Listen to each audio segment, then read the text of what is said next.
국민의힘 김기현 2기 지도부가 들어선 후 열린 첫 고위당정협의회에서 여당이 럼피스킨병 특별교부금 교부를 요청해서 정부가 즉각 수용했습니다. 이 밖에도 각종 민생경제 대책을 발표했는데 김기현 대표는 또 내일 당무 복귀를 앞둔 민주당 이재명 대표를 향해서 여야 대표 민생협치회담도 제안했습니다. 취재기자 연결합니다. 안윤학 기자. 네, 정치부입니다. 네, 먼저 오늘 고위당정협의회 결과부터 전해주시죠.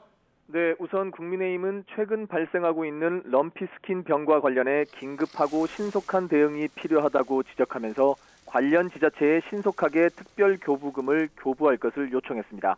이에 대해 정부는 바로 교부하기로 결정했습니다.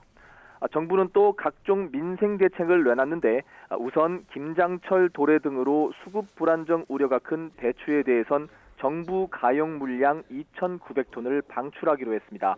이와 함께 저온 피해로 가격이 크게 오른 사과 계약 재배 물량 15,000톤을 조기 출하하고 수입 과일 등의 긴급 할당 관세 11월 도입을 추진하기로 했습니다.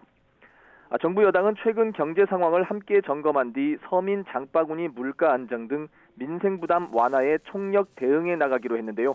특히 여당은 중앙은행이 미래 정책 방향을 미리 외부에 알리는 것을 뜻하는 포워드 가이던스를 향후 물가나 금리 등 국민경제 활동에 영향을 미치는 주요 정책에 적용해달라고 정부에 요청했고 이 또한 즉각 수용됐습니다.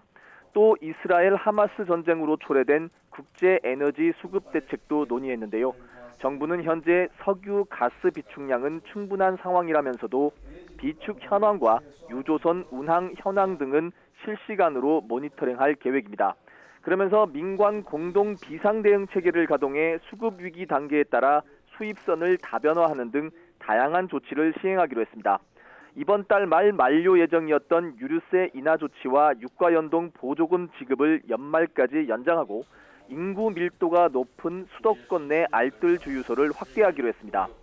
정부 여당은 가을철 축제에 인파가 몰릴 수 있다는 우려가 제기되는 데 대해서는 중앙부처와 지자체 공조하에 철저히 대비하기로 했습니다.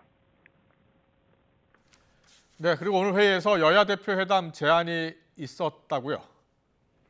네, 고위당정협의회는 오후 4시부터 1시간 반 동안 진행됐는데요. 정부 여당 사이 민생을 위한 소통을 강화하겠다는 취지로 매주 정례화하기로 한 뒤 첫 회의였습니다. 김기현 대표는 비공개 전환전 모두 발언에서 성과 개혁, 경청 당정 협의회가 됐으면 좋겠다며 앞으로의 방향을 제시했는데요. 특히 언제 어디서든 형식과 격식에 구애받지 않고 만나겠다며 민주당 이재명 대표를 향해 여야 대표 민생협치 회담을 제안했습니다. 진영을 넘어 미래를 향한 희망의 정치를 보여야 한다며 정쟁 대신 민생 기조를 거듭 강조했습니다. 직접 들어보시겠습니다. 정쟁이 아닌 협치의 생산적 국회 운영을 위해 진정성을 가지고 민주당과 협의해 나갈 의사임을 다시 한번 말씀드립니다.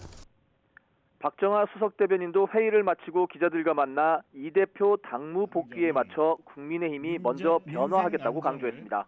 국민들을 불편하게 했던 정쟁 요소에 대해서도 먼저 잘못됐다고 하는 한이 있더라도 감수할 테니 민주당이 진정성 있게 답할 것을 기대한다고 밝혔습니다. 이번 고위당정은 보통 삼청동 총리공간에서 열리던 것과 달리 10달 만에 국회로 자리를 옮겨 열렸습니다. 모두 발언 순서도 당 관계자가 정부 측보다 앞서도록 조정했는데 모두 당이 정책 주도권을 쥐고 대통령실에 민심을 전달하겠다는 뜻을 내비친 것으로 분석됩니다. 지금까지 국회에서 전해드렸습니다.